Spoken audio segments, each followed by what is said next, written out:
السلام علیکم ورحمۃ اللہ وبرکاتہ۔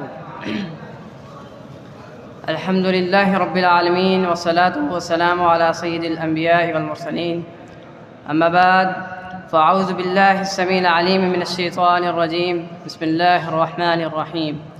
قال اللہ تبارک وتعالی فی القرآن المجید والفرقان الحمید، قل هل يستوی الذین یعلمون والذین لا یعلمون۔ ہر دم برس رہے ہیں انوار مدرسوں میں، ہر دم برس رہے ہیں انوار مدرسوں میں، آ کر تو دیکھے نا ایک بار مدرسوں میں، ہر پل محبتوں کا اظہار مدرسوں میں، ہر پل محبتوں کا اظہار مدرسوں میں، گفتار مدرسوں میں، کردار مدرسوں میں۔ محترم اساتذہ کرام اور میرے ہم مکتب بھائیوں، میں آپ کے روبرو جس موضوع سخن پر اظہار خیال کرنے چلا ہوں اس کا نام ہے مدارس دینیہ کی اہمیت و ضرورت۔ گرامی قدر حضرات، اسلام خالق کائنات کا پسندیدہ دین ہے جو اس نے اپنے محبوب پیغمبر محمد مصطفیٰ صلی اللہ علیہ وسلم پر نازل فرمایا۔ یہ پیغام حیات اور آئین زندگی ہے جو مسلمانوں کو جینے کے سلیقے اور کامیابی کے طریقے بتا کر جنت الہی کا حقدار بناتا ہے۔ اسلام کے بغیر زندگی بنجر زمین کی مثل ہے جس کی کوئی قدر و قیمت نہیں ہوتی۔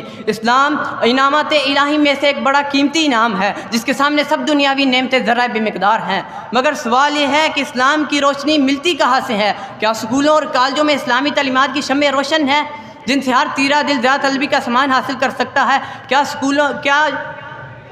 دنیاوی علوم کے فروغ میں مصروف یونیورسٹیاں اسلام کے نور کو عام کرنے پر کوشاں ہیں؟ جی نہیں، یہ مساجد و مدارس ہی ہیں جو دین کے قلعے اور اسلام کے سرچشمے ہیں۔ یہ دینی جامعات ہی ہیں جو ہدایت کے مرکز اور روحانیت کے منبع ہیں۔ دینی مدارس نے امت کو کیا کچھ نہیں دیا؟ دینی مدارس نے امت کو اسلامی اقدار کے حامل افراد کار دیے جس کو دیکھنے سے اللہ یاد آ جائے۔ دینی مدارس نے امت کو رجال اللہ تلہیہم تجارت ولا بیع عن ذکر اللہ کے سانچے میں ڈھلے ہوئے دیندار اور وفا شعار تاجر دیے۔ دینی مدارس نے ادعو الی سبیل ربک والحکمۃ والموعظۃ الحسنۃ کے رنگ میں رنگے ہوئے مبلغ اور داعی دیے۔ دینی مدارس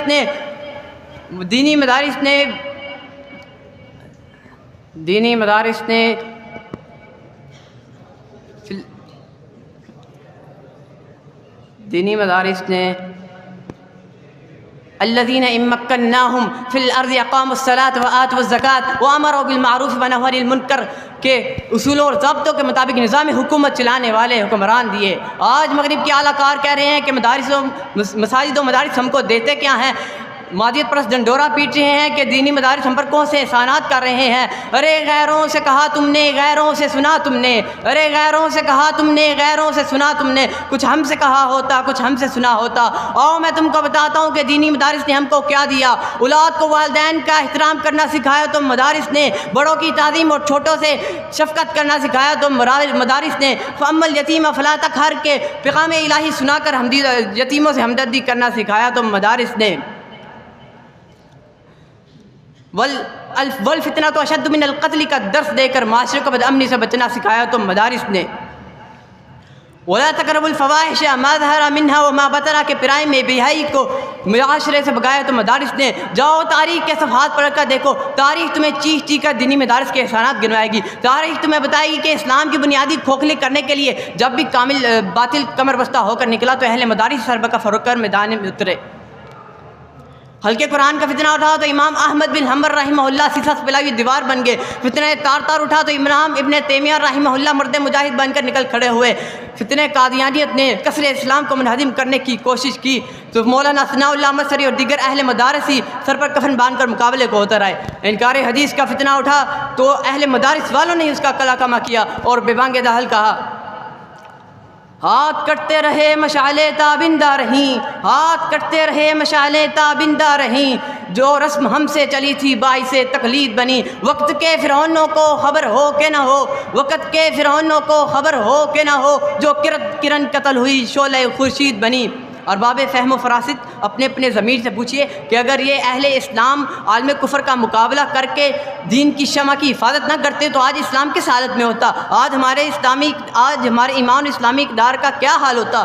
وہی ہوتا کہ جس کے متعلق علامہ اقبال رحمہ اللہ نے کہا تھا، ان مکتبوں کو اسی حالت میں رہنے دو، غریب مسلمانوں کے بچوں کو انہی مدارس میں پڑھنے دو۔ اگر یہ ملا اور درویش نہ رہے تو جانتے کیا ہوگا؟ جو کچھ ہوگا میں اسے اپنی آنکھوں سے دیکھ آیا ہوں۔